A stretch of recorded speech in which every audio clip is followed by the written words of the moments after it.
Light, camera, rolling, action.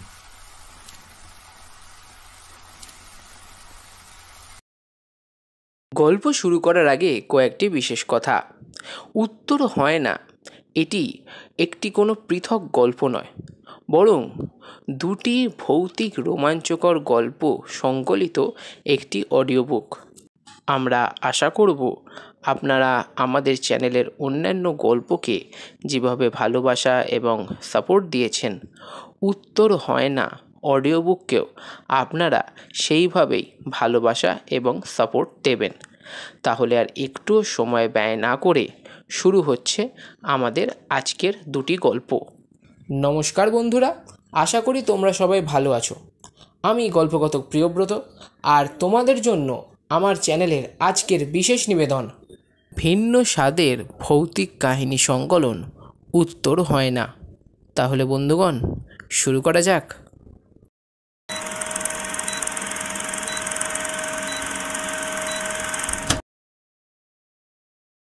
শুরু হচ্ছে আমাদের আজকের প্রথম গল্প, স্বরূপ নন্দীর লেখা প্রতিকৃতি।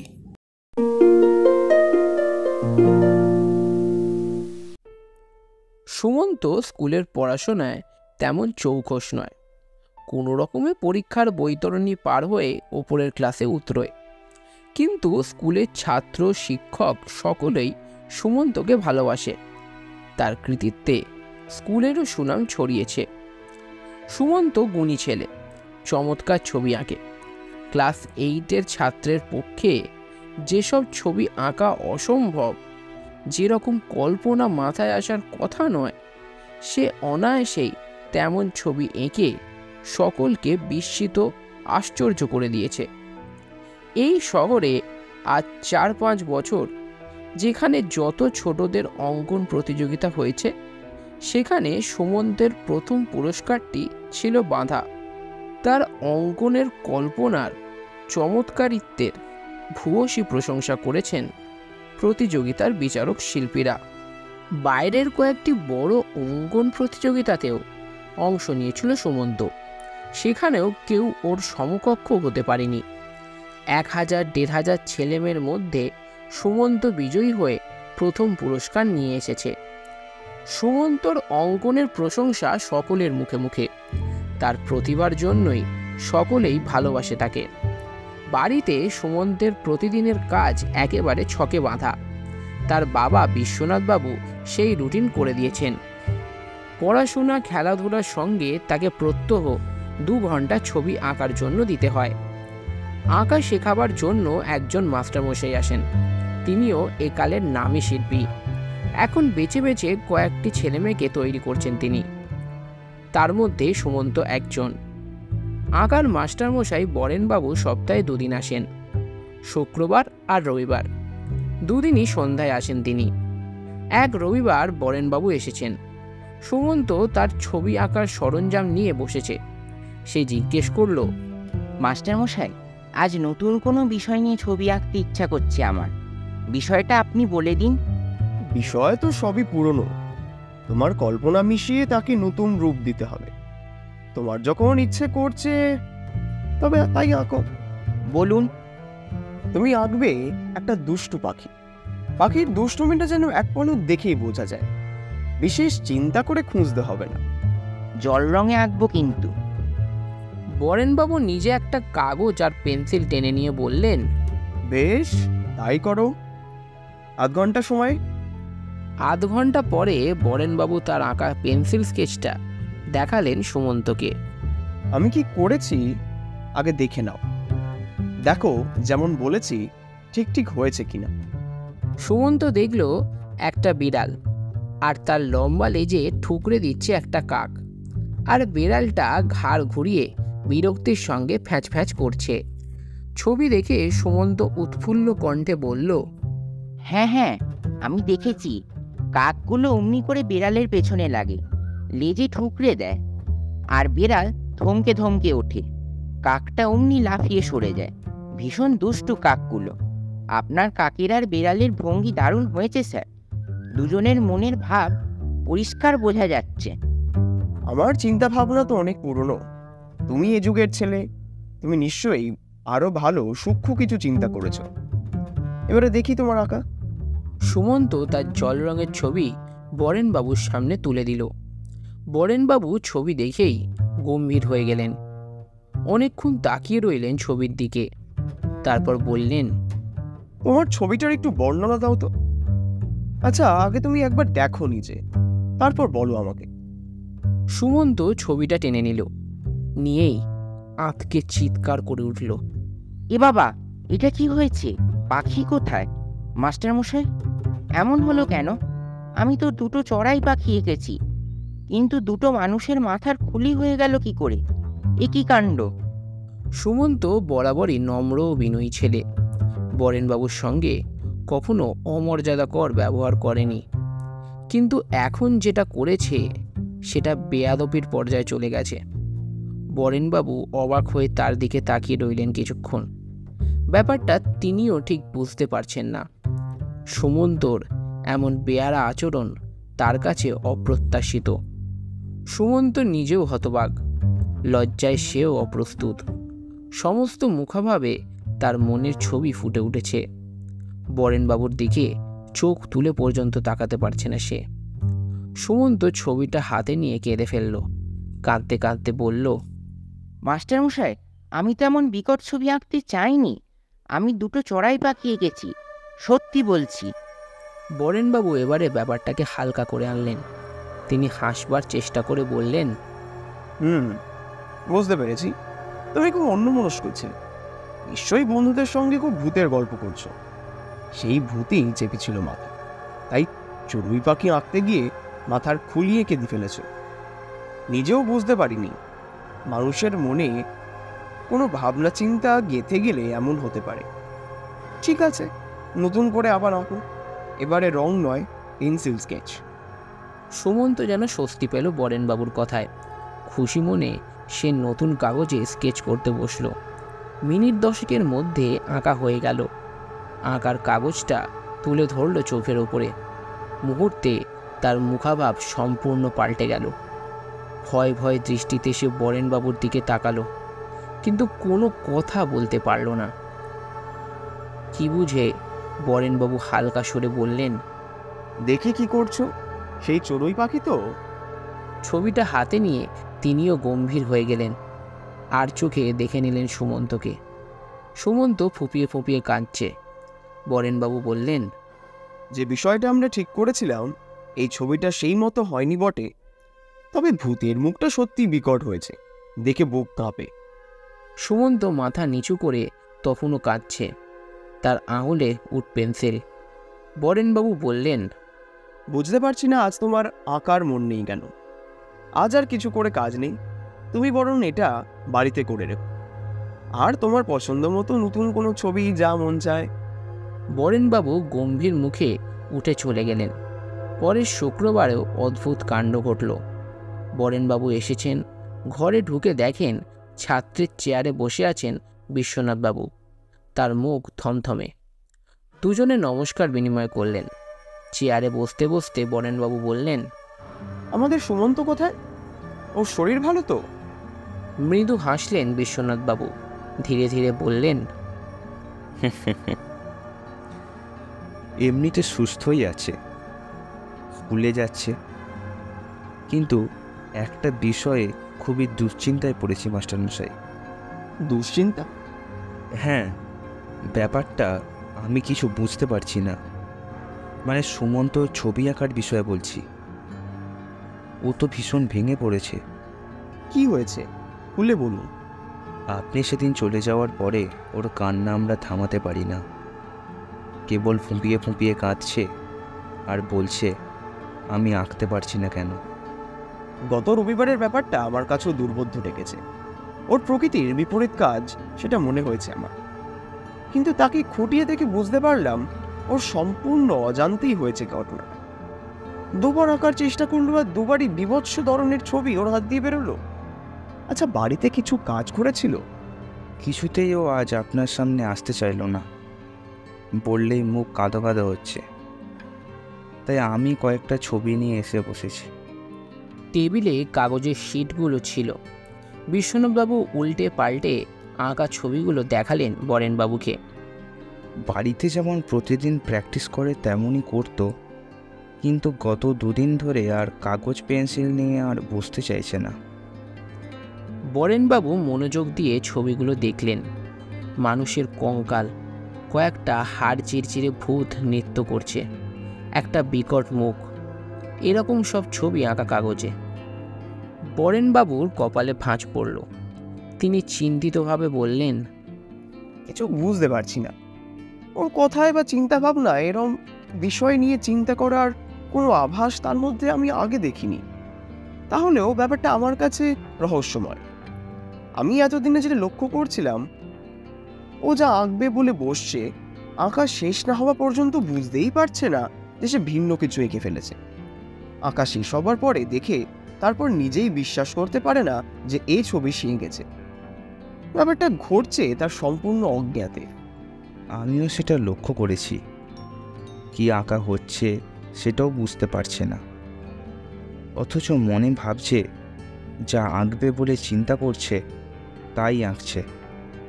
আঁকা শেষ করে ভুলটা বুঝতে পারছে। আপনি ঠিকই বলেছেন, ব্যাপারটা হচ্ছে ওর অজ্ঞাতে। আচ্ছা, আমি কোনো মানসিক ডাক্তারের সঙ্গে কথা বলবো?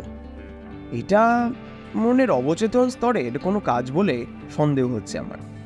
আপনি একবার সুমন্তকে নিয়ে দেখিয়ে আসুন। এই কয়েকদিন যদিও করতে না চায় তাহলে আঁকা বন্ধ থাক। পড়াশোনার ক্ষেত্রে কোনো অসুবিধা হচ্ছে না তো?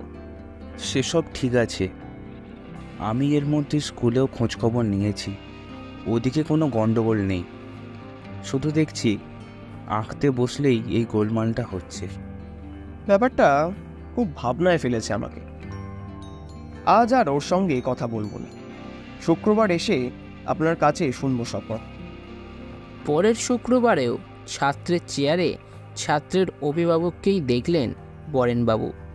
বিশ্বনাথবাবুর মুখে দুশ্চিন্তার ছাপ স্পষ্ট। আসুন মাস্টারমশাই। সুমন্তের কথা বলুন। মনোরোগ বিশিষ্ট চিকিৎসক ডাক্তার মল্লিকের সঙ্গে দেখা করেছিলাম। তিনি সব শুনলেন আগে, তারপর সব রকমভাবে পরীক্ষা করে জানালেন মানসিক দিক থেকে ও সম্পূর্ণ স্বাভাবিক, কোথাও কোনো বিকার নেই। কিন্তু ছবি আঁকার এই সমস্যাটার ব্যাপারে তিনিও কোনো মন্তব্য করতে চাইলেন না। শুধু বললেন এই অবস্থাটা ধীরে ধীরে কেটে যাবে। আমি তো কিছু বুঝতেই পারছি না। ছবি কিছু এঁকেছে বাড়িতে? ছবি আঁকার কথা বললেই কেমন আঁতকে উঠছে। বলছে কি আঁকতে শেষে কি এঁকে ফেলবো, আমার ভয় করে। ঠিক আছে, আজ ওকে পাঠিয়ে দিন। আমি বসে আছি বলবেন। আমি একটু অন্যভাবে বিষয়টা চিন্তা করছি। বিশ্বনাথবাবু চলে গেলেন। একটু পরেই সুমন্তকে সঙ্গে নিয়ে এলেন। তোমার আঁকার কাগজপত্র পেন্সিল নিয়ে এসছো সুমন্ত? আমরা দুজনই আঁকবো। সুমন্ত মুখ নিচু করে দাঁড়িয়ে থাকে, কোনো কথা বলে না। যাও, মাস্টারমশাই যা বলছেন নিয়ে এসো। সুমন্ত চকিতে বরেনবাবুকে দেখে বাবার দিকে তাকিয়ে করুণ গলায় কাঁদো কাঁদো স্বরে বলল, আমার কেমন সব উল্টোপাল্টা আঁকা হয়ে যায়, একদম ভালো লাগে না। সুমন্ত বাবাকে জড়িয়ে ধরে কেঁদে ফেলল। বরেনবাবু তাকে কাছে টেনে নিয়ে বললেন, কেন ওরম হচ্ছে? ব্যাপারটা তোমার জানতে ইচ্ছে করে না? তোমার আঁকা আগে তো কখনো এমন হয়নি। আমি তো জানতেই পারছি না কি আঁকছি। আঁকা হয়ে যাবার পরে বুঝতে পারি। এমন কেন হলো মাস্টারমশাই? আমি কি আর আগের মতো আঁকতে পারবো না? নিশ্চয়ই পারবে। কেন পারবেন? এত ভালো হাত তোমার।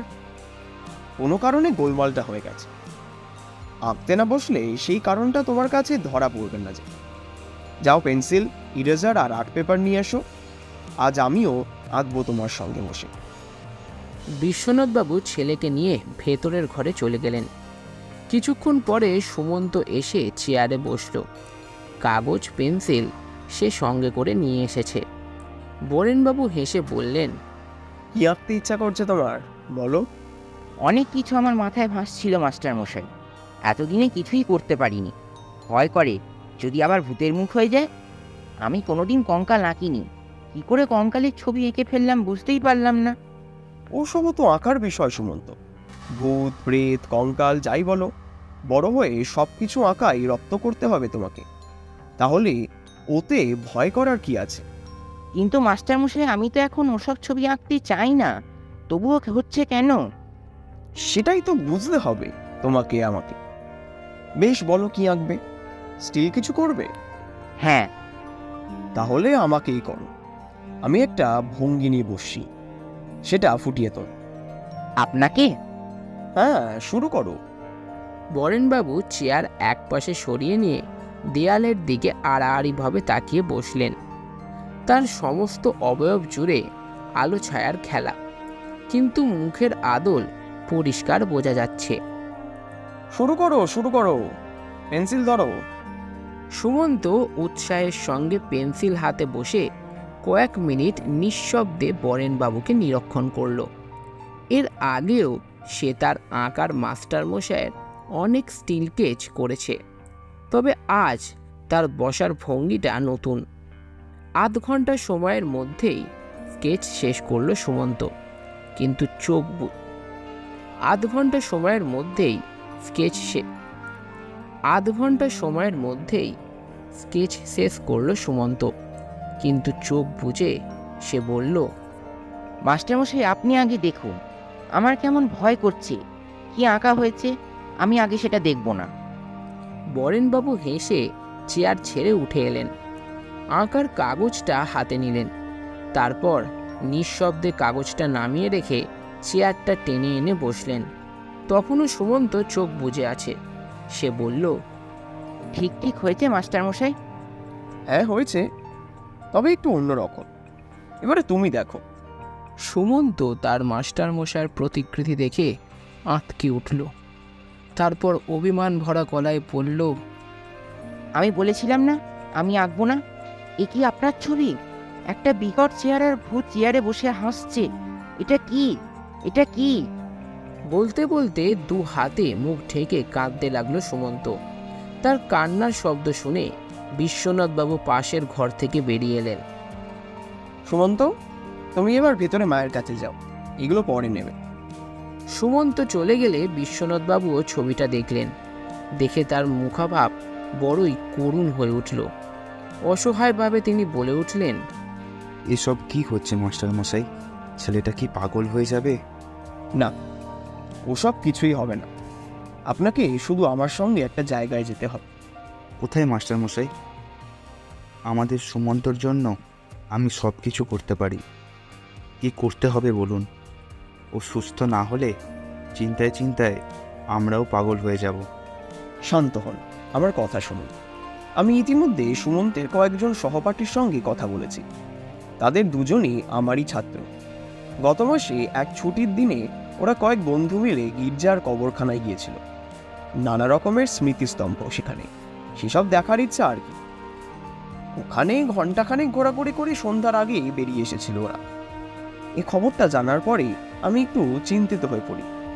একটা সমাধান সূত্রেও পেয়ে যাই সুমন্তের অঙ্কনের বিচিত্র সমস্যাটার।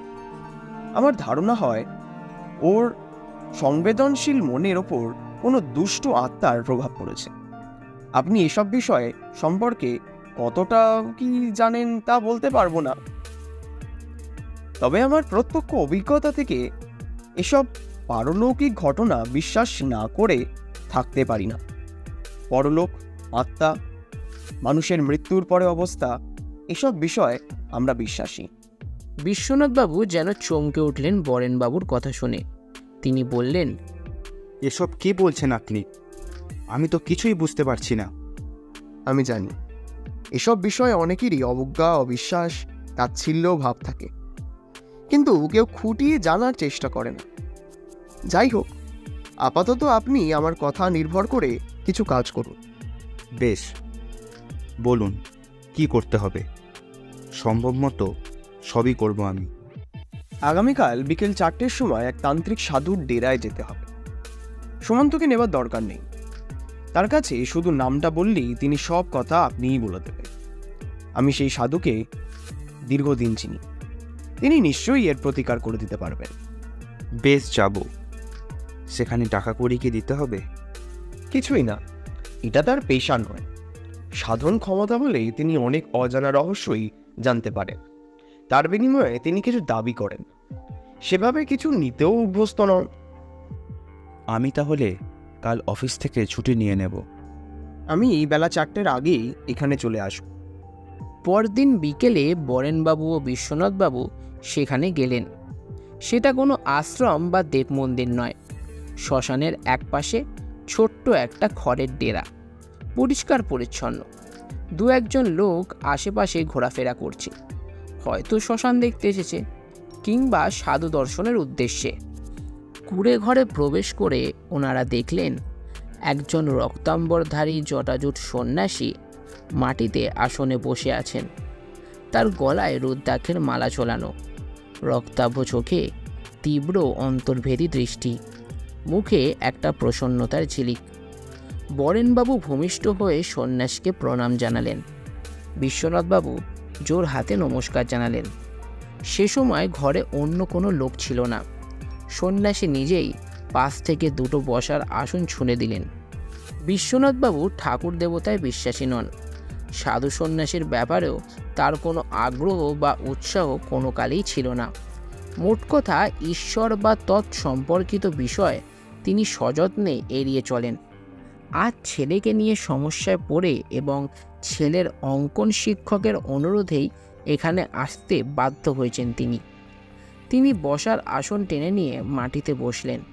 তার পাশে বরেনবাবু তীব্র কৌতূহলের সঙ্গে সাধুকে দেখছেন বিশ্বনাথবাবু। সাধুর বয়স বোঝা ভার, 40ও হতে পারে, আবার 60 হওয়াও অসম্ভব নয়। দুহারা গঠন, পদ্মাসনে উপবিষ্ট। তিনি হেসে প্রথম কথা বললেন। অনেকদিন পর আর্টিস্টকে দেখলাম, আজকাল আর এইদিকে আসা হয় না বুঝি? তা নয় ঠিক, নিজের কিছু কাজ নিয়ে খুব ব্যস্ত ছিলাম। আপনার কথা প্রায় মনে হতো। তা আজ কি মনে করে? দর্শনের একটা সুযোগ জুটে গেল, তাছাড়া একটা সমস্যাও রয়েছে। আপনার আবার সমস্যা কি? একা মানুষ। সমস্যা আমারই এক ছাত্রকে নিয়ে, সেই জন্য তার বাবাকে সঙ্গে নিয়ে এসেছি। এ কথার পর বিশ্বনাথবাবু 2 হাত তুলে সাধুকে নমস্কার জানালেন। প্রতি নমস্কার জানিয়ে সাধু হেসে বললেন, আপনার ছাত্রের নাম কি? সুমন্ত চৌধুরী। সুমন্ত চৌধুরী। সুমন্ত সুমন্ত চৌধুরী। সুমন্ত সুমন্ত সুমন্ত চৌধুরী। বলতে বলতে সাধু চোখ বুজলেন। তার শিরদাঁড়া সোজা হয়ে গেল। 2 মিনিট ওভাবেই রইলেন। তারপর চোখ উন্মুক্ত করে শান্ত দৃষ্টিতে তাকালেন সাধু। ধীরে ধীরে বললেন, তোমরা ঠিক সময় এসে পড়েছ। আর কিছুদিন দেরি হলে সুমন্তর মৃতদেহ খ্রিশ্চানদের কবরখানায় পাওয়া যেত। একথা শুনে বিশ্বনাথবাবু বরেনবাবুর দিকে তাকালেন। তার চোখে বিস্ময় ও ভয়ের দৃষ্টি। সাধু আপনা থেকেই বলে চললেন, ওরা কয় বন্ধু মিলে কবরখানা দেখতে গিয়েছিল। সেখানেই ওর বয়সী এক মৃত ছেলের আত্মা ওর ওপর ভর করে, কিন্তু কাউকে কিছু বুঝতে দেয়নি। ওই আত্মার প্রভাবটা শুধু তোমার ছাত্রের অঙ্কনের ক্ষেত্রেই ধরা পড়ছিল। বিভৎস দর্শন সব ছবি তার হাতে আঁকা হচ্ছে, অথচ সে কিছু বুঝতে পারছে না। এরকম আরো কিছুদিন চললে ছেলেটিকে একদিন সবার অলক্ষ্যে ঘর থেকে বের করে নিয়ে যেত ওই দুষ্ট আত্মা। ওর ভাগ্য ভালো, ভয় নেই, সুমন্ত সুস্থ হয়ে যাবে। ছেলের চিন্তায় বাবা মায়ের খাওয়া দাওয়া ঘুচে গেছে। এ রহস্য আমরা কেউই কিছুই বুঝতে পারছিলাম না। মানসিক রোগের ডাক্তার দেখানো হয়েছিল, কিন্তু তিনিও কিছু ধরতে পারেননি। ওরা কি এসব ধরবে? ওরা তো বিশ্বাসই করে না, ভাবে সব জ্ঞান কুলে খেয়ে বসে আছে। এভাবে যে আজকাল কত মানুষের সর্বনাশ হচ্ছে তার হিসেব রাখে কে? শ্মশান থেকে যে কোনো একটা ফুল বা পাতা নিয়ে এসো, কাঁচা হওয়া যায়। আপনিও সঙ্গে যান বরেন বাবু। তারা দুজনে কুঁড়ে ঘর থেকে বেরিয়ে দেখেন পাশেই সন্ধ্যামালতী গাছ। সেই গাছে অনেক ফুল ফুটে আছে। বিশ্বনাথবাবুর মনের বিস্ময়ের ঘোর তখনও কাটেনি। তিনি বললেন, এমনও সম্ভব মাস্টারমশাই? কি সম্ভব কি সম্ভব নয় তার খবর আমরা কতদূর রাখি বিশ্বনাথবাবু? বলতে গেলে এই সংসারের বিচিত্র রহস্যের অতি ক্ষুদ্র অংশই আমরা জানতে পেরেছি এ পর্যন্ত। অজানাই রয়ে গেল সব। নিন এখান থেকে একটা ফুল ছিঁড়ে নিন। সাধুর হাতে ফুলটা এনে দিলেন বিশ্বনাথবাবু। সাধু 3 বার শোকে গন্ধ নিলেন ফুলের। তারপর বিশ্বনাথবাবুর হাতে দিয়ে বললেন, এটা নিয়ে ছেলের বিছানায় রেখে দেবেন, ভয় আর থাকবে না। ছেলেটি ভালো, উন্নতি করবে অনেক। একদিন ওকে পারলে নিয়ে আসবেন। 3 দিন পরেই বিশ্বনাথবাবু সপরিবারে বরেনবাবুকে সঙ্গে করে সাধুর ডেরায় উপস্থিত হলেন। সঙ্গে 1 ঝুড়ি ফল ও কিছু মিষ্টি। ঘরের ভেতরে গিয়ে সকলে ভূমিষ্ঠ হয়ে প্রণাম করলেন সাধুকে। বিশ্বনাথবাবু সবার পেছনে ছিলেন। তিনিও আজ সাধুকে ভূমিষ্ঠ হয়ে প্রণাম জানালেন। সাধু জিজ্ঞেস করলেন, এই বুঝি শ্রীমান সুমন্ত? কেমন আছো বাবা এখন? ঠিকঠাক আঁকতে পারছো তো?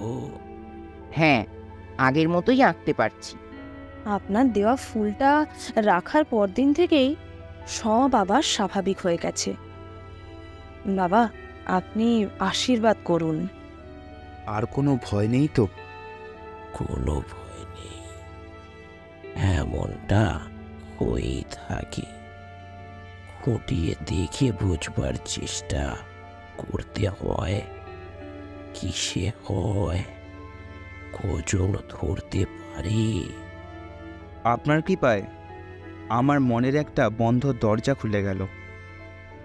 সত্যি নিজের প্রতি খুব ধিক্কার হচ্ছে। ও সব কিছু নয়, যখন যার সময় তখন হবেই হবে, সবারই হবে। শেষ হলো আমাদের আজকের প্রথম গল্প। এবার শুরু হচ্ছে আমাদের আজকের দ্বিতীয় গল্প, জগদীশ গুপ্তের লেখা পল্লী শ্মশান।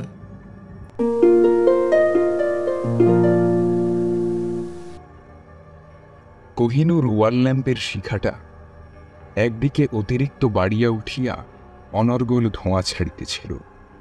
সেটাকে পরিমিত মাত্রায় কমাইয়া দিয়া পুনরায় আসন গ্রহণ করিয়া জিজ্ঞাসা করিলাম, তারপর বাড়ি যাচ্ছ কবে? পূজার ছুটি আরম্ভ হইতে তখন মাত্র 2 দিন ছিল। প্রশ্নের উত্তরে বসন্ত বলিল, বাড়ি বাড়ি তো আমাদের নেই। বাড়ি নেই? থাকলে কি আর হৃদয়ের রজকের এই বাড়িটা কিনি স্ত্রীর গায়ের গয়না বাঁধা দিয়ে? নিজের দেশে তোমাদের বাড়ি নেই? ছিলই না? ছিল, কিন্তু এখন নেই। গেল কিসে? বাকি থাকে না? না, গেছে মানে ভেঙে গেছে। নিয়ে খেয়েছে কত বছর 3 হলো আমরা দেশ ছেড়ে বিদেশে স্থায়ী হয়েছি। পল্লীবাস একেবারে ত্যাগ করে বসন্ত হাসিয়া বলিল, হ্যাঁ, একেবারেই ত্যাগ করে। তার কারণ বড় সমস্যামূলক, শুনবে? শুনব। বসন্ত বলিতে লাগল, আমাদের গ্রামের দক্ষিণে মুসলমান, পশ্চিমেও মুসলমান, পূবে নদী ফাঁকা, উত্তরে জঙ্গল, একপাশে ভূতপূর্ব দয়াপুষ্টমীর পরিত্যক্ত পঞ্চবটি, তারপর ব্রাহ্মণ, নরসুন্দর। এই চৌহদ্দির মধ্যস্থিত কাটা আষ্টেক ভূখণ্ডের উপর 3 ঘর বৈদ্যের বাস ছিল। উত্তরের জঙ্গল পাড়ের ব্রাহ্মণরা এক ঘর ভেঙে 3 ঘরে দাঁড়িয়েছিল। সেই 3 ঘরে 2 ঘর ডালে মূলে আগেই নির্মূল হয়ে গেছে। অবশিষ্ট 1 ঘর ছিলাম আমরা। পালিয়ে এলাম। আমাদের বাড়িতে থাকতেন, অর্থাৎ 12 মাস থাকতেন 2টো বউ, আমার বিধবা দিদি, আর এদের অভিভাবক ছিল 14 বছরের একটা বালক কমল, আমার দিদির সৎ ছেলে। নবসুন্দর, রামবতী বিপত্নী, খোঁড়া, তার একটা পা জন্মাবধি শুকনো, তার একখানা হাত অকেজো, পক্ষাঘাত, তার ছেলেটা কালা জোরের রুগী, একেবারে অচল। 3 ঘরের অবস্থা পিটোপিট আর কি। বর্গাই চড়া ফসলের অর্ধেক বলে 1 দশমাংশ দিত, যাতে তাদের জোড়াতালি দিয়েও দিন চলত না। তার খরচের টাকাটা নিয়মিত আসতো, যথেষ্টই আসতো। 5 জন ছিল, সবাই রমণ, বিদেশগত পুরুষদের বিধবা ভগিনী, বিধবা ভাত। তো এদের তদবির তদারক করতে একটা ছেলে, খোকা, 13 বছর বয়স, মাঝের ঘরের নিস্তারিণীর ছেলে আর কি। বয়স হিসেবে নগণ্য আরও গুটিগতক ছিল। রমণী 5 জনের মধ্যে একজনই ছিল সধবা। তিনি যখন বিধবা হলো তখন হলো ব্যাপার। সিদ্ধাসীর স্বামী জিতেনবাবু হঠাৎ একদিন আসাম থেকে আপাদমস্তক শোধ আর রক্তহীন পাণ্ডুরতা নিয়ে পৈতৃক ভিটে প্রাণ ত্যাগ করতে এলেন। চিকিৎসার বাইরে তিনি অনেক আগেই চলে গিয়েছিলেন, কিন্তু বাড়িতে এসে তার চিকিৎসা বন্ধ হল। চিকিৎসা নিরর্থক জেনে নয়, চিকিৎসক গ্রামে ছিল না বলি। কয়েকটা মাদুলি ধারণ করে জিতেন্দ্র অষ্টপ্রহর হাঁপানির টানে ধসতে ধসতে একদিন নেমে গেলেন। জিতেন্দ্র যখন মারা গেলেন বেলা তখন 7টা। বিধবাদের স্বাভাবিক অবস্থাতে সাধাই হতো না মুমূর্ষুদের অসাড় দেহ হাত তোলা করে নড়িয়ে রাখেন। কিন্তু ঘরের মধ্যেই মানুষ মরবে, পারলৌকিক এই ত্রাসে তাদের শক্তি 10 গুণ বেড়ে গেল। মুমূর্ষু জিতেন্দ্রনাথকে তারা বাইরে আনতে আনতেই তাদের হাতের উপরেই তিনি শেষ নিঃশ্বাস ত্যাগ করলেন। শোক যত বড়ই হোক, সৎকারের আয়োজন করতেই হয়। মৃতদেহ শ্মশানে পাঠাতে হিঁদুর বড় একটা ব্যগ্রতা দেখা যায়। বোধহয় তার শাস্ত্রীয় কারণ আছে। এ দায়িত্বটা পুরুষের। এক্ষেত্রে পুরুষের অভাবে বাড়ির মেয়েরাই শোক সংবরণ করে উঠলেন। কর্তাদের আমলের কথাই মেয়েদের মনে ছিল। ইতিমধ্যে যে ভারতীয় হিন্দু মুসলমানের ঐক্য সংস্থাপিত হয়ে চুকে গেছে, এই নূতন তথ্যটা তারা অবগত ছিলেন না। কর্তাদের আমলে বাড়িতে মৃত্যু ঘটলে সাহায্য ডাকতে হতো না, আপনিই আসত। এখন ডাকতে হয় এটুকুই তারা জানতেন। তাই সাহায্য ডাকতে মুসলমান প্রতিবেশী বাড়িতে লোক গেল, খোকাই গেল। অনুরোধ জানাতেই ইরফানরা 3 ভাই একসঙ্গে চমকে উঠল। খুব উঁচু জায়গা থেকে নিচে পড়ছে স্বপ্ন দেখে মানুষ যেমন চমকে ওঠে, তাদের চমকটাও ঠিক তেমনি প্রবল, হৃৎকম্পজনক। অনুরোধটা ছিল এই যে তারা কেউ এসে সৎকারের কাঠের জোগাড়টা যদি করে দেয়। ইরফান বাড়ির মাতব্বর। সে প্রশ্ন করেছিল, তোমাকে কে পাঠিয়েছে খোকা? খোকা বলেছিল, মা। ইরফান একটু হেসে বলেছিল, বাড়িতে মরা বলেই তিনি অচেতন হয়ে গেছেন, তাকে বলগে যাও হিঁদুর মরা আমরা ফেলিনি। তোমরা কেন ফেলবে? একটু কাঠ। বলতে বলতে খোকা চমকে উঠে থেমে গেল। ইরফান গর্জন করে বলেছিল, ছোড়া তো বড় বাঁচালে, দুটোতে তফাৎ কোথায়? কাফেরের মোড়া পোড়াবার কাঠ আমরা জোগাইনে, যাও বলো তোমার মাকে গিয়ে। ইরফানের মনে মৌলভীর বক্তৃতার কাফের প্রভৃতিগত অংশ স্থিতি লাভ করেছিল। ইরফানের ভাই তালেবর হেসে বলেছিল, মাটি দাও গে, তোমাদেরই হবে। খোকা কাঁদো কাঁদো মুখে বাড়ি ফিরলে নিস্তারিণী জানতে চাইলেন, ইরফানরা কেউ এলো না? না। কি বললে তারা? বললে মাটি দাও গে, বলি খোকা কেঁদে। খোকার কচি মন ওই শেষ কথাটার গুরুত্ব কতদূর পৌঁছয়ে তা উপলব্ধি করেছিল কিনা তা তার মনই জানে, কিন্তু পথে আস্তে আস্তে সে কথাটা মনে মনে বহুবার আবৃত্তি করেছিল সন্দেহনে। বোধহয় সহজ বোধে সে ব্যথাও পেয়েছিল। নিস্তারিণী কথাটা শুনে বিস্ময়ে ব্যথায় একেবারে হতবাক বিবর্ণ হয়ে গেলেন। মধ্যাহ্নের সূর্য যেমন বালির উপর জ্বলতে থাকে, মৃতের প্রতি হৃদয়হীন নিষ্ঠুর অপমানের জ্বালা তেমনি তেজে তার শোকের ওপর জ্বলতে লাগল।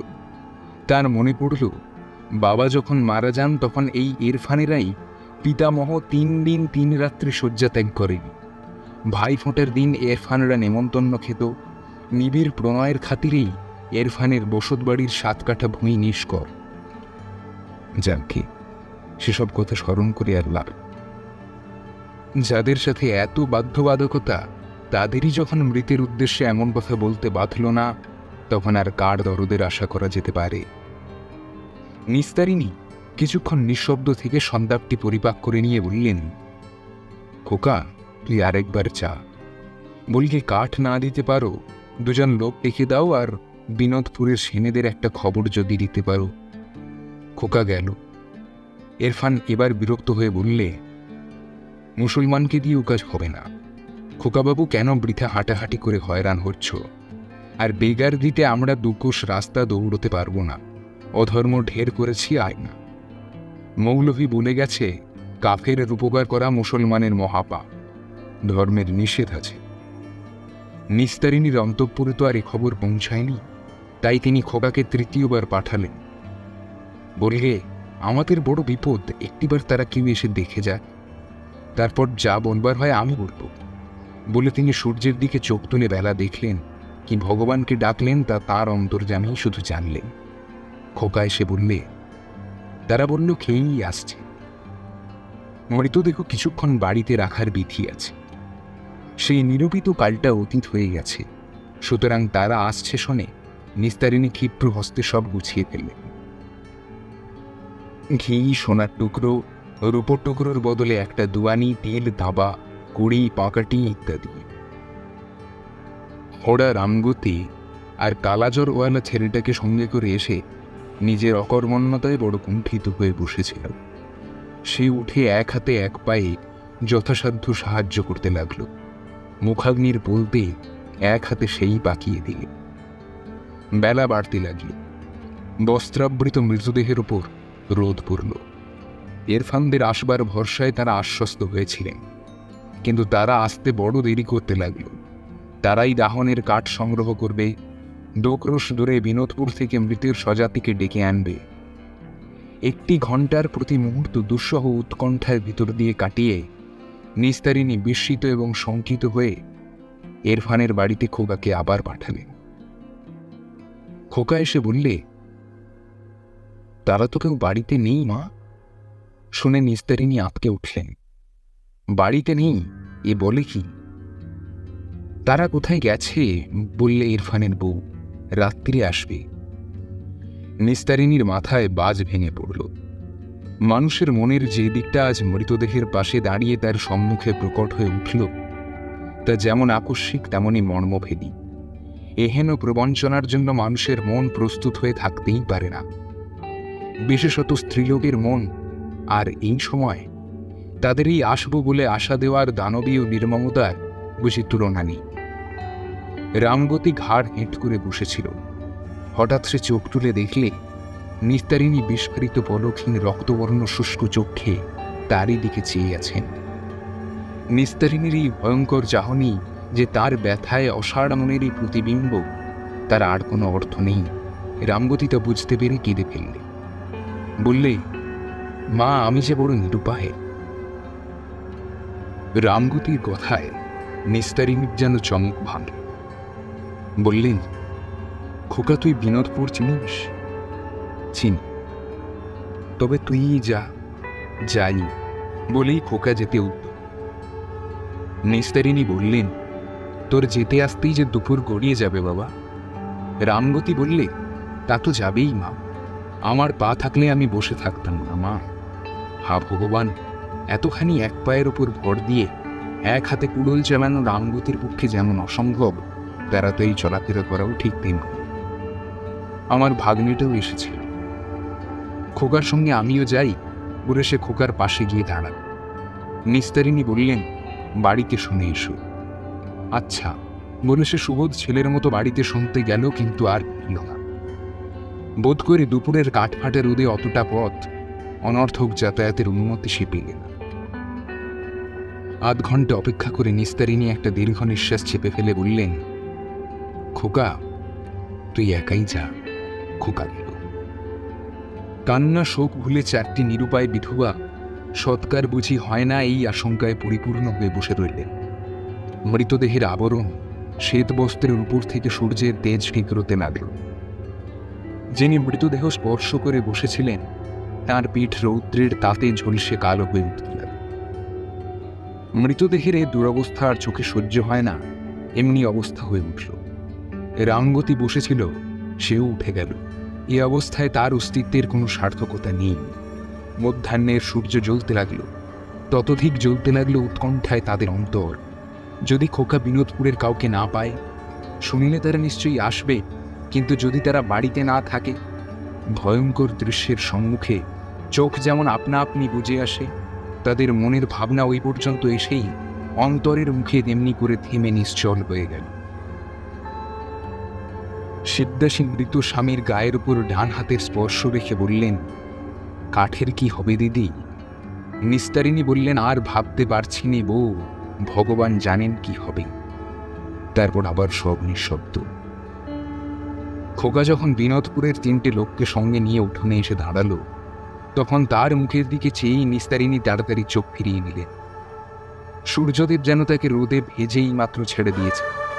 তার দেহের সমস্ত রক্ত তার মুখের ত্বকের নিচে এসে জমেছে। ওষ্ঠাধর তার এমনি বিশুষ্ক যেন একটু পরেই তা শুকনো মাটির মতো ফেটে চৌচির হয়ে যাবে।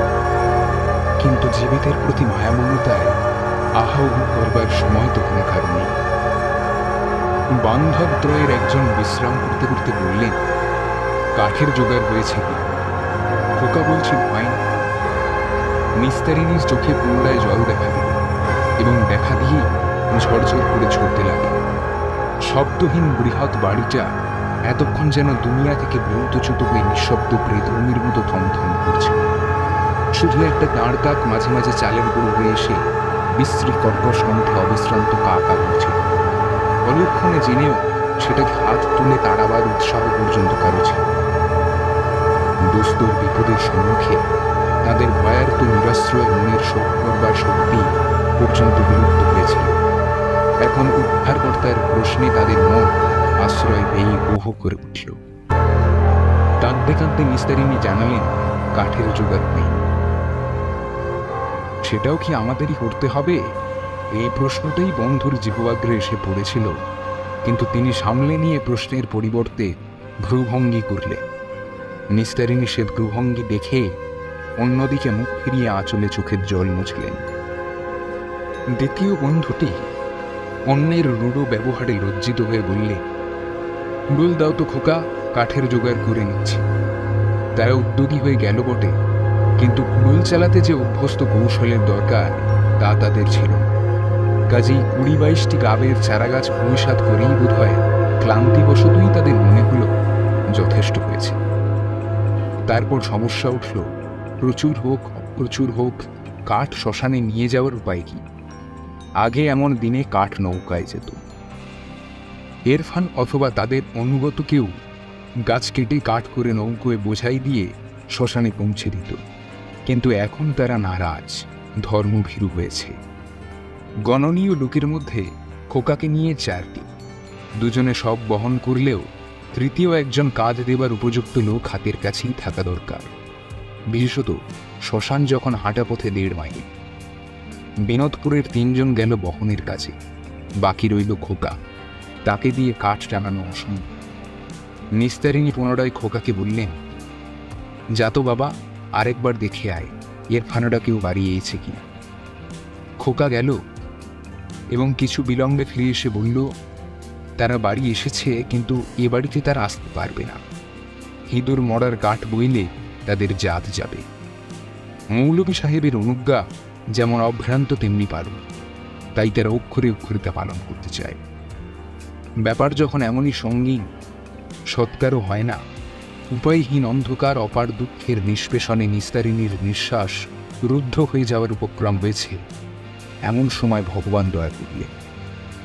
রামগতি তার শ্যালককে নিয়ে মূর্তিমান জনার্দনের মতো এসে উপস্থিত হল। শ্যালক জনার্দন ভগ্নিপতির বাড়িতে বেড়াতে এসেছে। সমুদয় কাঠ শ্মশানে পৌঁছে দেবার ভার সে স্বেচ্ছায় সানন্দে গ্রহণ করলে। সবার কাঠ যখন শ্মশানে এলো তখন রোদ পড়ে এসেছে। বেলা তখন প্রায় 5:30। চিতা সাজাতে সাজাতে অন্ধকার হয়ে চিতা জ্বালা হলো, কিন্তু মুশকিল অত্যন্ত দুর্বার হয়ে উঠতে লাগলো ওই দেহটাকে নিয়ে। শোথের রোগী, সর্বাঙ্গ ছিল তার জলপূর্ণ। আগুনের আঁচ লেগে জল প্রথমে ফোঁটায় ফোঁটায় চুইয়ে শেষে শোঁ শোঁ শব্দে গড়াতে শুরু করল। চিতা গেল নিভে। বারবার অল্প সময়ের জন্য জ্বলে বারবার ধোঁয়া হয়ে নিভে গিয়ে কাঠ যখন নিঃশেষ হয়ে ফুরিয়ে গেল, তখনও মৃতদেহ অক্ষত, শুধু গায়ের চামড়াটুকুই কালো হয়ে গেছে। দাহনকারীরা পরস্পর মুখ চাওয়াচাই করতে লাগল। এতক্ষণ শুধু সময়ের অপব্যয় হলো, আসল কাজ কিছুই হয়নি। নিস্তারিণীর বাড়িতে পা দিয়েই যে ব্যক্তি ভ্রুভঙ্গি করেছিল সে বললে, এক কাজ করা যাক। কিন্তু কাজের কথাটা বলতে গিয়ে আর বলতে পারি, তাকে থেমে যেতে হলো। তার মানে আছে সংস্কার বড় কঠিন বস্তু। অতীত যুগ যুগান্তরের মধ্যে তার জন্ম, পুরুষ পুরুষান্তরের অটুট নিষ্ঠার মধ্যে তার মূল পাষাণ স্তম্ভের মতো তা অটল অবস্থায় নেমে এসেছে। এই সংস্কারের বাধা পেয়েই তার কথা আটকে গেল। কিন্তু কথাটা শেষ করে দিলে রামগতির শ্যালক জনার্দন। সে বললে, বাবুর মনের ভাব সে বুঝেছে, তাই করা যাক। বাবুর মনের কথা সে বুঝেছিল কিনা তা ঈশ্বর জানে, তবে সে গা মোড়া দিয়ে আবেশে ভেঙে উঠে দাঁড়াল। তার চোখের ইঙ্গিতে বাবুরাও উঠল। বিশ্রামের জন্য পেতে বসতে যে বস্তাটা আনা হয়েছিল তারই অর্ধেকটা জনার্দন বালি তুলে বোঝাই করে ফেললে। মৃতদেহ চিতার উপর থেকে নামিয়ে তার কোমরের সঙ্গে সেই বস্তাটা বেঁধে সবাই মিলে তাকে নদীর জলে ছেড়ে দিলে। বালির ভাড়ে মৃতদেহ ডুবে গেল। তারপর উচ্চ ঈশ্বরে একবার হরিধ্বনি করে শ্মশান বন্ধুরা যে যার ঘরে চলে গেল। মকর বাহিনীর সব সাধনার প্রয়োজন ছিল। তিনি সে মৃতদেহ ঠেলে জলের ওপর তুলে দিলেন। বস্তার মুখ বাঁধা হয়েছিল অত্যন্ত অসাবধানে। বস্তার স্থানে স্থানে ছেঁড়া ছিল, কাজেই শূন্য বস্তা মৃতদেহ নিয়ে ভেসে উঠতে দেরি করল না। পরদিন সকাল বেলা অনুমান 9টার সময় নিস্তারিণী নদীর ঘাট থেকে পাগলের মতো আলুথালু হয়ে ছুটতে ছুটতে বাড়ি এসে মৃত ভ্রাতার নাম ধরে একটা চিৎকার করে মাটিতে আছড়ে পড়লেন। এমনই তীব্র সে আর্তনাদ যে মনে হলো শব্দের বেগে নিস্তারিণীর কণ্ঠ আর আকাশ একসাথে বিদীর্ণ হয়ে গেছে। শুল বেদনায় পেটের ভেতরটা মোচড়াতে থাকলে মানুষ যেমন লুটায়, নিস্তারিণী তেমনি করে উঠোনে পড়ে লুটাতে লাগলে। আর যারা ছিলেন তারা শোষক ব্যস্তে ছুটে এলেন। কি হয়েছে জিজ্ঞাসা করতেই তিনি উঠে বসে হাত দিয়ে চোখ আড়াল করে বলতে লাগলেন, আমি জানি নে, আমায় কেউ তোরা কিচ্ছু জিজ্ঞাসা করিস নে, তোরা কেউ ঘাটে যাস নে। বহু ব্যগ্র প্রশ্নের উত্তরেও নিস্তারিণী পুনঃ পুনঃ কেবল ওই কথাই বলতে লাগলেন, ওরে তোরা কেউ ঘাটে যাস নে, আজ না কাল না কোনো দিন। কিন্তু তার এই নিষেধ কেউ মানলে না। 2-3 জন ঘাটে গিয়ে যে দৃশ্য দেখে এলো তা শোচনীয় এবং অকথ্য। জিতেনের মৃতদেহ ভেসে উঠে ভাসতে ভাসতে এসে নদীর 2 তীরে এত স্থান থাকতে তাঁদেরই ঘাটে লেগেছিল। শেয়াল কুকুরে তার ডাঙায় টেনে তুলেছে, শকুন নেমে এসেছে, কাক জুটেছে।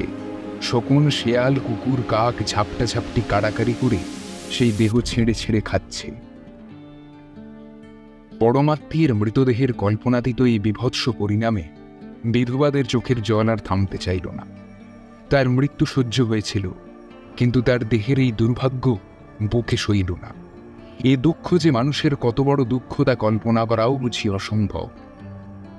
বুকে কতখানি শক্তি থাকলে তবে মানুষ এই দুঃখেও বিকল হয় না বলা যায়? হিঁদুর সব সহ্য হয়। দেহকে সর্বপ্রকারে ভীড়িত করে নিজেকে সে অশেষ দুঃখ অক্লেশে দিতে পারে। উপবাসে, অনিদ্রায়, তপস্যায় পুণ্যের লোভে। তার কল্পনাও সর্বদা সুশীল নিরীহ নয়। সে জাত অশিক্ষিত, পিতামহের কুসংস্কারে আচ্ছন্ন। তাই নিজের প্রাণহীন দেহের এই দুর্গতির কল্পনা সে করতেও নারাজ। অত্যন্ত ব্যথার স্থানে আঙুলের চাপের মতো হিঁদুর মনের ওপর এই কল্পনার স্পর্শ অসহ্য। আকাশস্থ আত্মা ক্লেশ পায়, তার গতি হয় না। বসন্তর গল্প এইখানে শেষ হলো। আমার বুকের ভেতর দূর দূর করছিল। বললাম, তারপর?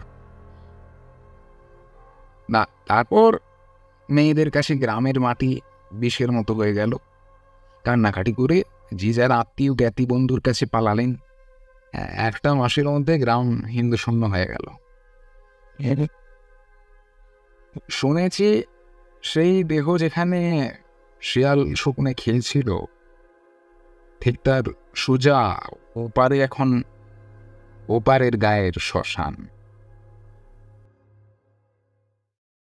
আজকের আমাদের প্রথম গল্প অর্থাৎ স্বরূপ নন্দীর লেখা প্রতিকৃতি গল্পে কথক এবং সাধুর ভূমিকায় আমি গল্পকথক প্রিয়ব্রত, সুমন্তর ভূমিকায় রুদ্রনীল অধিকারী, বরেনবাবুর ভূমিকায় মনিত ব্যানার্জি, বিশ্বনাথবাবুর ভূমিকায় অরিন্দম মান্না এবং সুমন্তের মায়ের ভূমিকায় শ্রীময়ী ঘোষ। আজকের আমাদের দ্বিতীয় অর্থাৎ জগদীশ গুপ্তের লেখা পল্লী শ্মশান গল্পে সমগ্র গল্পপাঠ এবং বিভিন্ন চরিত্রে সত্যজিৎ বন্দ্যোপাধ্যায়। শেষ হলো গল্পকথক প্রিয়ব্রতর আজকের নিবেদন। আমি আশা করব আজকের নিবেদনটি আপনাদের খুব ভালো লেগেছে। আর ভালো লেগে থাকলে প্লিজ লাইক, কমেন্ট এবং নিজের বন্ধুদের সাথে অবশ্যই শেয়ার করবেন। আর এরকমই নিত্য নতুন গল্প পেতে আমার চ্যানেলটি সাবস্ক্রাইব করবেন। তাহলে আজকের জন্য এইটুকুই। দেখা হচ্ছে আগামী সপ্তাহে।